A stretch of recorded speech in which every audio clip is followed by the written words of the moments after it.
The happiness, the well-being, and the health of people are at stake, you know. Yes, I know. And that is what is That's now why we're talking about much concern, that when we allow us live as nature by using cognition, the processing of all information, we will find this happiness and well-being. Okay. So let's do that then.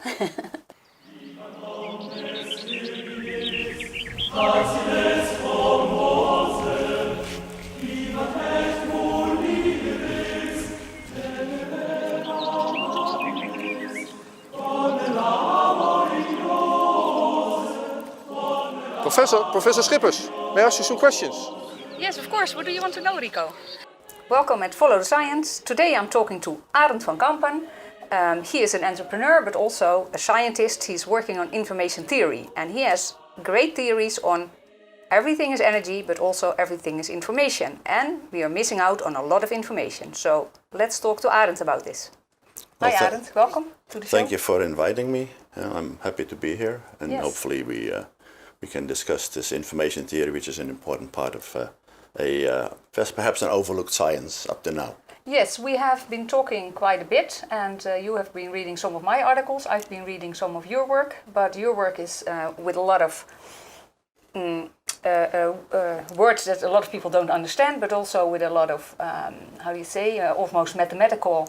Let's try to make it accessible for a lot of people. So what I got from it so far, but we can talk about it, is that information is really important, but we're missing out on a lot of information, especially, for instance, by censoring. The information base gets smaller, and this is a real big threat, this is what you're saying. And something else is, if I look at it from a psychological perspective, a lot of people in the world, or maybe the world as a whole organism, has been brought into a survival state, and we are a little bit in, let's say, a depression, but literally a psychological depression as well, as a world. And a depression is going down in, let's say, movement, in information, in the breadth of scope that you have. And so, let's say, if people are really depressed, they will lie in their bed and not do anything anymore. So how does that relate to the world as we see it today? Yes, well, it actually relates to the energy levels, right? An energy level, if you have no, let's say, purpose or self-esteem or a goal in life anymore, and then you think, oh, well, the world is going to collapse, of course, then unconsciously you create the collapse yourself, because it's like this energy level of consciousness is related to the energy in the nature, how to do work, really, to make things happen. Now, if you just think about the psychological effects of this depression. One thing before you say that, not everybody will say that the world is collapsing, but I have a paper that I wrote with Johnny Unides, the top one, or at least the top 10 scientists in the world, and and we say, okay, societal collapse is very near, because we see a lot of markers of societal decline, but not everyone will see that, right? No, it just depends on. If I tell people that, they look at me like I'm crazy or something.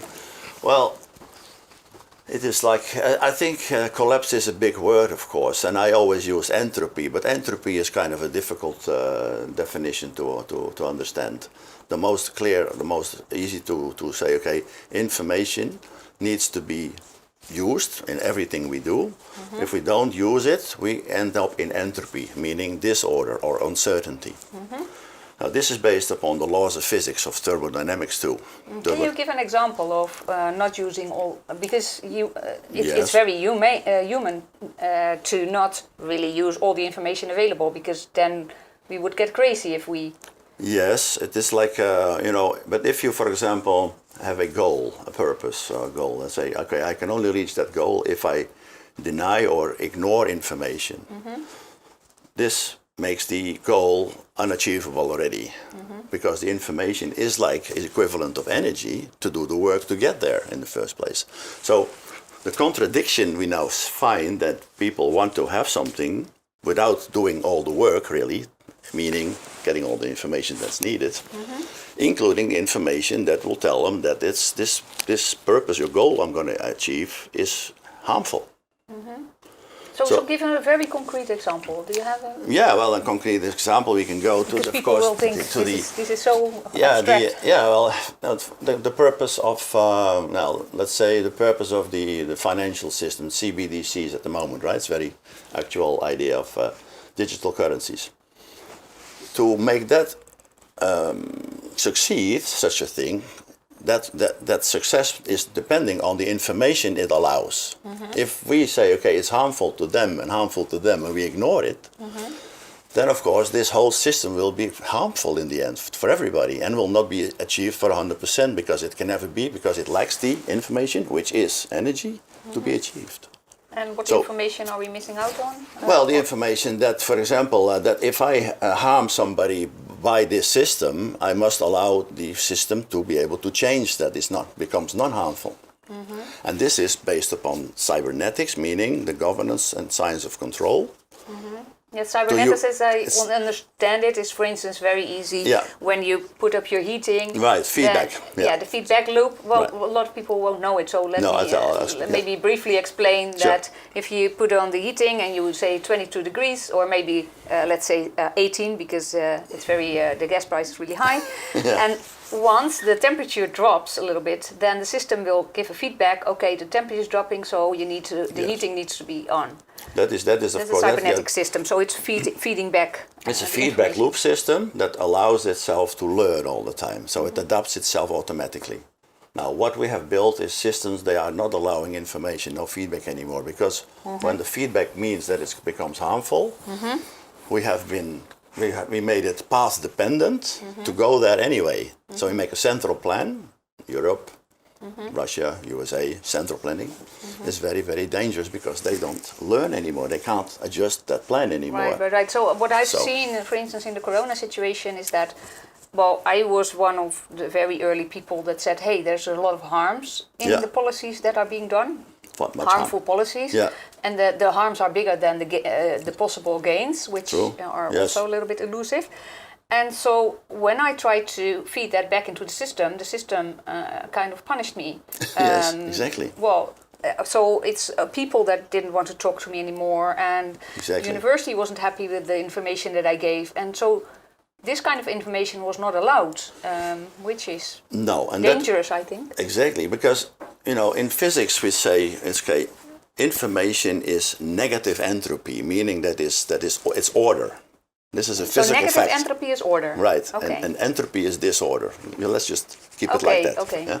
Because negative people think negative, but in this case it's basically positive. Yeah, and that's also related to feedback, because negative feedback is not bad feedback. No, it is correcting feedback.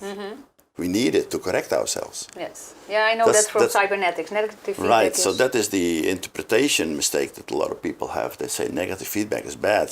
But it's good. Yeah, but that's just a name it's been given. Yes, it's a bit, but positive is reinforcement and negative is correcting. So if you allow, for example, the financial system to go out of hand, all is positive feedback. Because negative feedback will never be used. It's interesting because in my paper of the dead spiral effect, basically I read it, called the dead spiral effect, which is decision making that's very harmful, but it's being allowed to go because you're only going one way, and this is the ant mill that we are in then. Because the ants are going one direction and nobody's thinking of getting out of this ant mill and reflecting and giving negative feedback, and people are giving negative feedback, but they are censored, so films are being actively removed, so the negative feedback is actively removed from the system, basically. Yeah, the correcting information is not allowed, negative feedback, correcting information to adjust the road where we go to. Therefore, any goal that we are basing upon only positive feedback is unachievable, therefore become harmful, and therefore become possibly detrimental to our society. And this is so information is the energy, literally it's energy, then the equivalence energy, matter and information has been proven by Dr. Melvin Vopson in Portsmouth University. I'm going to actually interview him in December. And what is his specialty? He says that the information is actually maybe the fifth state of matter. So we have solids, liquids, gas and plasma. Information will be the fundamental part because he says the information is contained in particles in cells, your DNA and so on. Therefore, we have to include in our physical equations the information part. Up till now, there's a lot of information there. I mean, books about only energy and matter, the old-fashioned way of physics. But now it includes information. So basically what you're saying is everything is energy, because there's energy in information, in living matter, but also in the let's say the galaxy, yes, and the whole energy. Yeah, sure. Everything we know, but everything is also information. Everything is fundamentally contains information. Yeah, that has now been proven scientifically. So everything is energy, but it contains information. Yes, so, yes, but it's like the equivalence, It's not like is equal to, but equivalent to. So we can use information as energy, and I just said negentropy or negative entropy to create order. Now, Claude Shannon, who was the founder of information theory and also founder of computer science, really, he quantified, the bits of information. He came up with the bit of information. Now, those bits can be quantified. Every word, every question would say yes or no. It gives you one bit of information.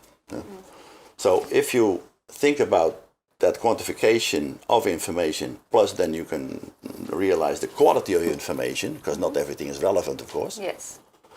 Yeah, that's also right? part of my research. The quality of information is important. True. And reflecting on the information is important. So then we can use those sciences now to design everything in this idea of probability. So, scientific probability, they talk about probability, waarschijnlijkheid in Dutch. That we can say, okay, when we have all the information, all relevant, maximum, we cannot know everything, of course, not impossible. But we have to always try but the information is there, you just need to retrieve it somehow. Yeah, so I made a list, for example, on the global risks that are determined by the World Economic Forum, 29 of them every year, even more. And you see they all share the same cause, information deficit. Because the information to correct them is there.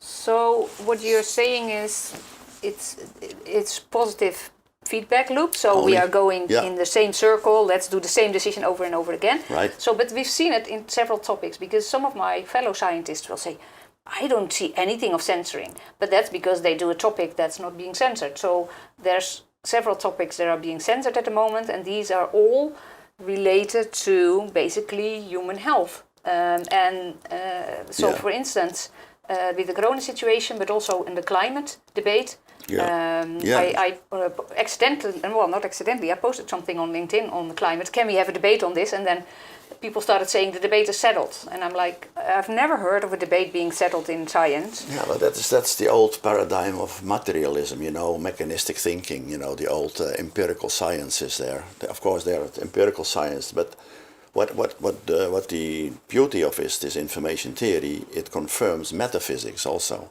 So we have to include ourselves as in consciousness, not just by the empirical, senses, but the whole thing. And I think there is this bridge becoming from the physical systems in physics, closed system we call them, heat, gravity, whatever calculations, into the social systems. So what my goal is... We are part of a social system. Yeah, what my goal is to create that bridge for my, my studies, my research. So I'm building this bridge. And so what will this bridge do? You would say the solution is simple. We are creating a lot of problems. And some scientists, including myself, will say there's societal decline, and how can we reverse it? Because that's not a path many people will want to go. Maybe and what I'm also saying is that historically there's an elite and the masses, and there is a distance between the two. And the bigger it gets, this distance, the bigger the gap gets, and and both will behave dysfunctionally if they keep on making the same bad decisions over and over again. Yeah. For our world. So what I'm doing now is to list the criteria for functionality, non-harmful functionality.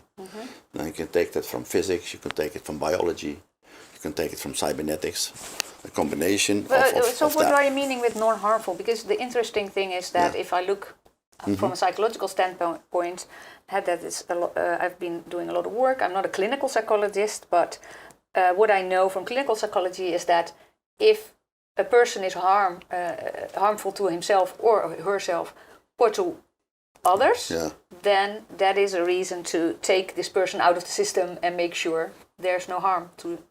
Yeah, well, that's maybe. That's a very drastic step. The legal system maybe is built like that. It's legal, but I'm looking at. So what I also have an intervention.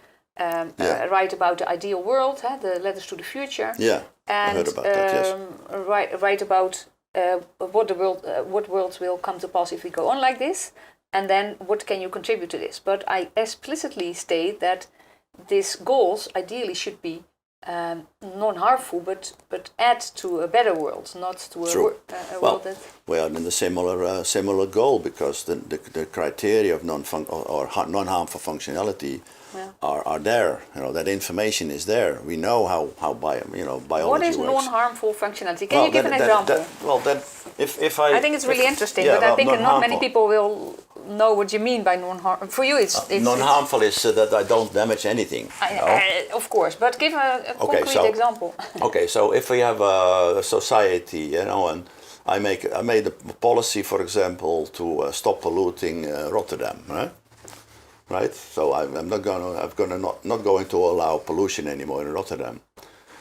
Is that possible concerning the society itself? For example, the people who work in the oil industry, I come from the oil industry myself, may lose their jobs. What do you do with them, right? So it's a systemic way to see. And so you have to take into account all the effects that it has. So you're going to make one decision, let's say zero CO2 or something. Yeah. What does that entail? Exactly.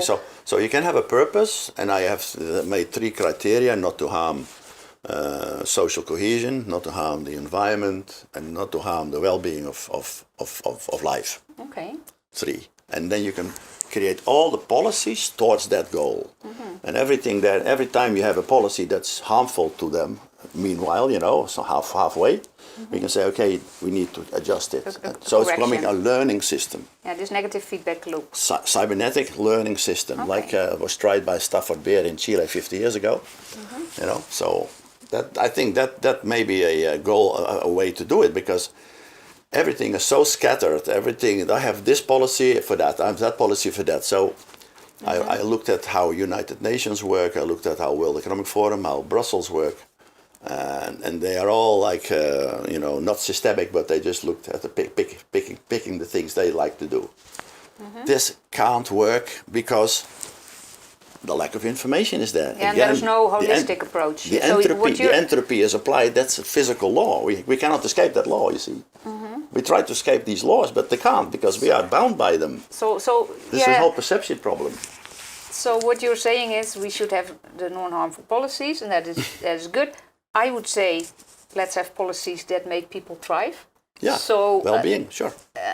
Increase well-being. So non-harmful is kind of, let's say, yes. From another side, that is point 1. Point 2 is let's make sure people thrive and become their best possible self. Life thrives automatically. It's a self-sustaining system, self-maintaining symbiotic system. But we try to escape it. We try to say that that is there, that's the nature, and we are somewhere else. We are, like Fritjof Capra, who I know personally, the scientist, the physicist, Fritjof Capra. He wrote the Tao of physics. So he combined Taoism already with physics in 1975. So I had dinner with him, and he says every system that doesn't learn is that system. So we have to build learning, adaptable system, like the cybernetics say, and like based upon the energy availability through the use of information. That's about it. It sounds simple, but how do you do it? Because now we have governments that that make decisions, and of course you can build a decision support system. I don't know, what is the idea then? How to, I think I know what you mean, and it's really important, but I'm thinking of, okay, how are we going to do that? Because it's, in theory, it sounds good, and it is good. I think, but it is a scientifically plausible solution. Hugo de Jonge and all the other people who are making all kinds of decisions, and They make a they make decisions not because they are not aware. I think maybe not even that they are bad people, but they are not aware that they make decisions that are not aligned with nature. That are within a box, right? that is within. They're not aligned with nature. They're not according to natural laws. They're not according to societal entropy. That's also possible. Disorder in society. So what they make decisions on is usually what they are told to do, or they are not aware of what they do, that they are harmful, and that is what the problem. Then if we can maybe tell them to say, listen, information is equal to energy, and therefore we can adjust the matter we built, the materie, then we have a chance. And this is very basic, fundamental. I think it's my students, I teach people, I train people worldwide, you see. When I train the oil terminals everywhere in the world and say, okay, what is the most important part of your job is information. If you prepare well, you have a lot more safety. The probability of survival is higher, the performance probability is higher than if you don't have the information, and so on. So it's the same as crossing the street.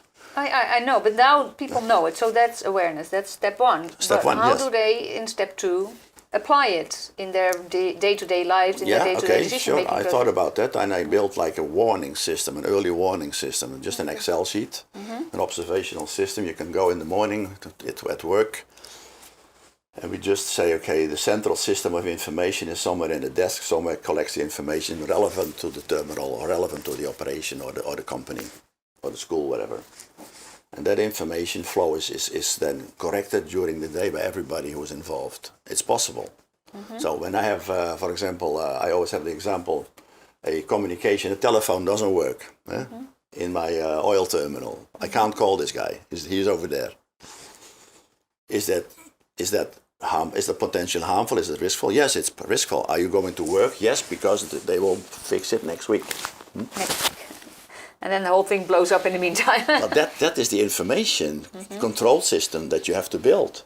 So you have to observe, say it's more urgent than waiting a week. You have to observe what is going on and then act in real time. And this is for every system we build. It's like building a house, building a car. If something doesn't work, you have to repair it right away so it works again. And that is exactly how you mean everything needs to be repaired right away, or some things can wait? Some things can wait, possibly, of course. There's always something that can wait. If my car is broken and it doesn't work for a week, then you walk for a week, whatever. But if you need it, you have to fix it right away, right? Okay. Of course, there is. Or I have an alternative, like. But there's dependence. Of course, there is maybe dependence on the car. In this case, maybe you can go by bicycle. It's fine, no problem. But if you talk about potential risk, harmfulness in business, in industry, in politics. The affair, what's his name? The money affair with all the harm done with all these people. The money affair? Yeah, that was how do you call it in English actually? The surplus money that was given to the families, and they have to pay it back, right?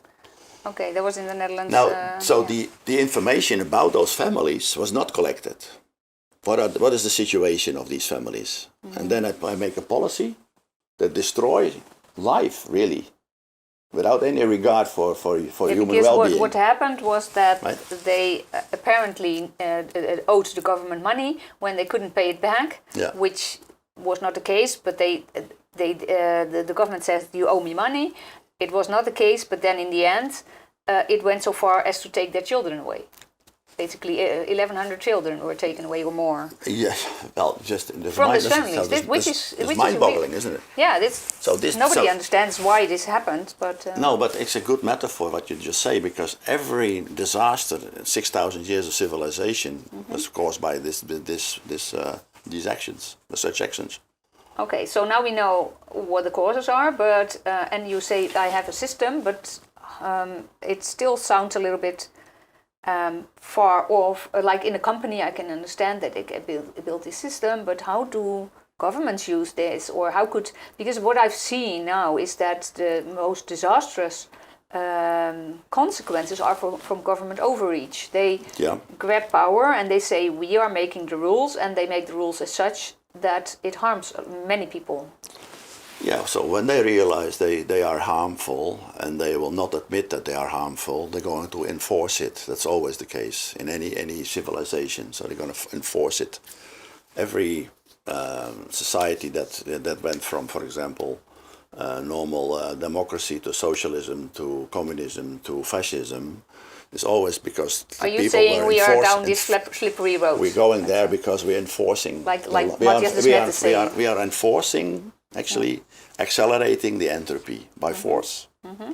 Because we So don't by allow. making these decisions, we are getting into the state of Because we don't allow the correcting information. So the information to not do it is there. okay.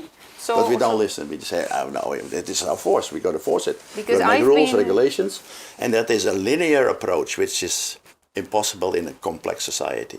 That's another scientific fact. what I've been thinking, from maybe almost from the beginning, is that this is so harmful for people. Shouldn't we just say, hey, government, this is not what we want. I'm so sorry, we're not going to do this. You can enforce whatever you want, but this is harmful to us. So, and that this is even in our act of abjuration from, it's, I think, 1651. I always have the dates not wrong, but Yes, okay. Fine.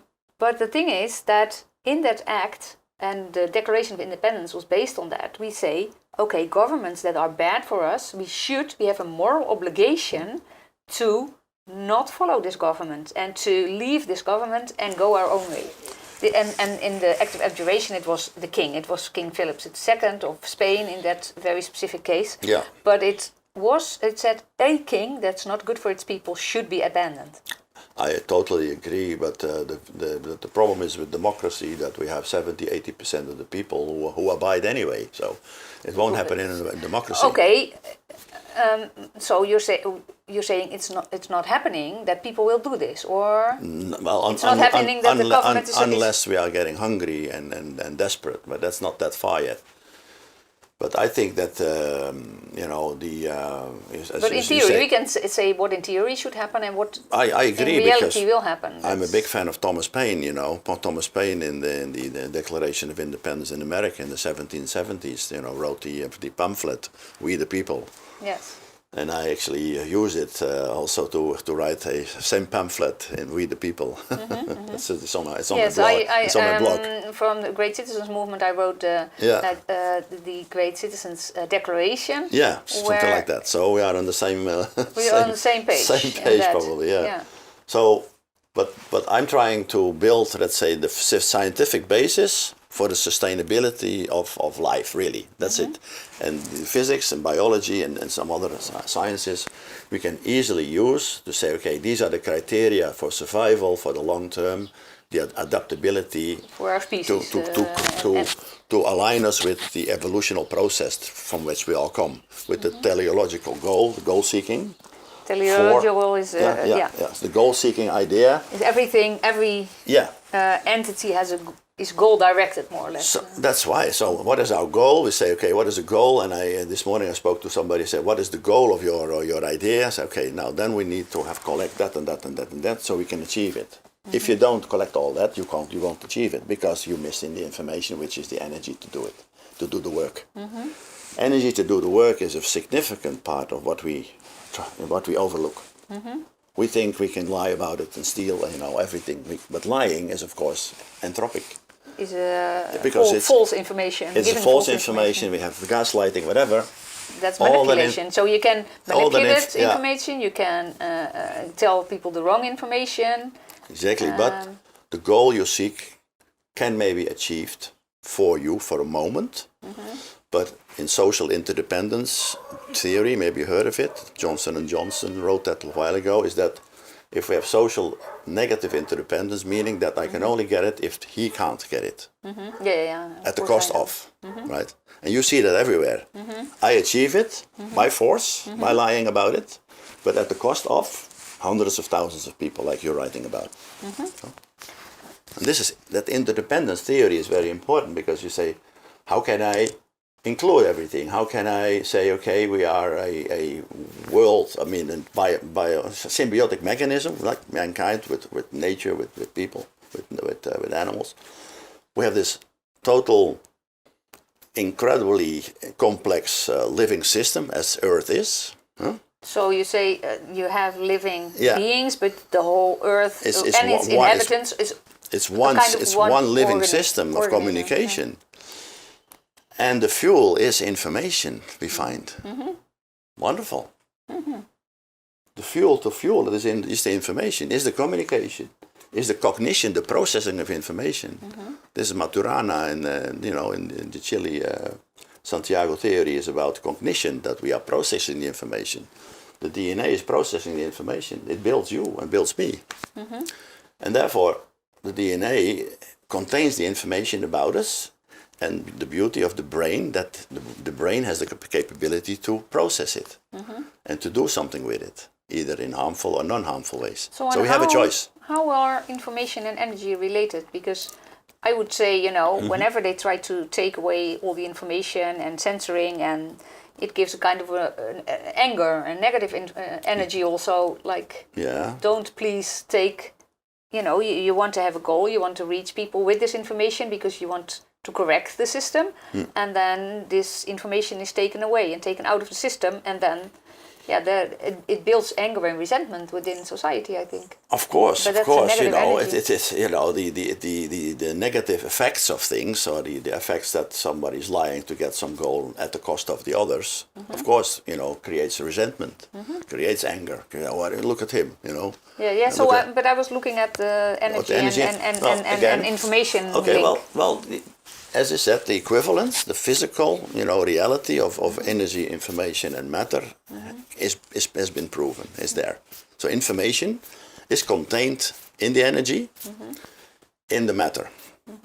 So all matter, all particles, all electrons, positrons, subatomic matter contain information, and the DNA contains information. Therefore, information is fundamental as the fifth state of matter that allows everything to function. So the functionality is related to the energy level of information. I can't make it more simple than that. So basically also what you're saying is that if we take out information, then also we take away a voorwaarde, a prerequisite of life. Exactly. To exist. Yes. So because we cannot separate information from reality. We try to do it, but physically that's impossible, because it also complies with the first law of thermodynamics of energy. Can't be destroyed, can only be transferred in another matter. Information can't be destroyed either. Wow. That's great. That's good to know. That's good to know. Right. So the thing is, with Follow the Science, we try to also make sure that it's more information, transparent information, that people can decide for themselves what information they take to them, and they. But how can we turn this situation around where this negative feedback loop is not is being suppressed? Let's put it that way. Of course, some negative information comes, but it never reaches the decision makers, or the decision makers aren't really doing anything with it, and it's being suppressed. So it's very hard. It's very hard to convince any journalist in mainstream to think about it. I think a lot of journalists are not open to hearing this. Okay, so we Not know yet. mainstream media, but this is general topic we already know of. Many people already know. Also, you have the mainstream media, which are following the governmental narrative. True. By and large, and then there is the alternative media, which is being suppressed a lot, and scientists who want to speak to alternative media are also that's also difficult. So I know what's not possible and what is being suppressed and what is the problem, but now how do we solve this, even if it's theoretical? Because I still keep saying, it's us. We need to come into action and spring into action. even if you're not hungry yet, or because it will come. If we take out enough farmers, then there will be hunger. If we take out enough systems, that the goods will not reach the people anymore. The supply chains, sure. That is look. You're talking about all this central planning of to do things differently from now on. And that's what is hanging above us. Right? Yeah, that is. It seems that everything needs to be changed. Yeah, but the thing is this change better than it was before? No, it won't be, because again, that change is Well, based it's a upon an information. question. It's about the information deficit. So it's built upon the information deficit, because you have to shut up about it. Yeah. And me. So. And you and therefore, many other it cannot be achieved ever.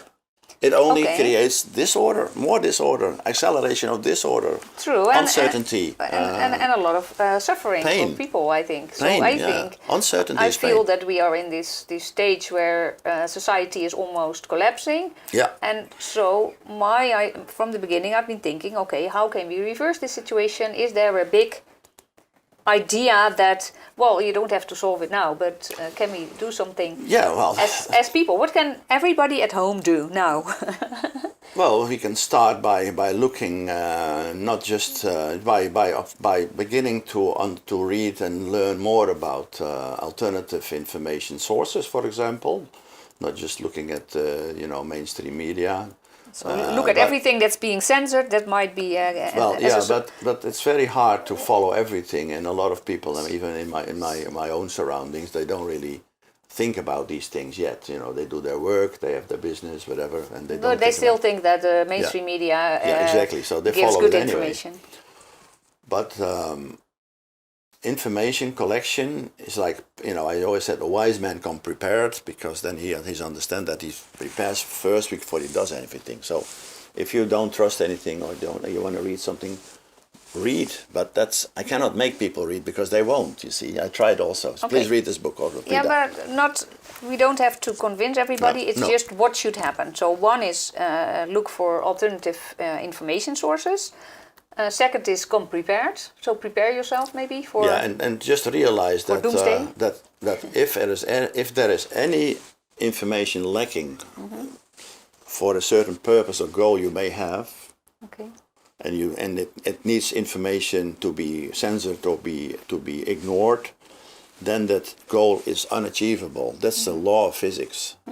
So if any politicians listen to this, if you want to have one purpose and say, I'm going to go there for, and I disregard, the system itself, you will not achieve it ever, because you will lack the thing is, the energy and the information. If we look historically, no government in the world has ever been able to destroy the whole world. So hopefully it doesn't happen now. But they're very close to. Well, destroy is a big word. The world will not be destroyed, but the happiness, the well-being, and the health of people are at stake. Yes, I know. And that is what is That's now why we're talking about much concern.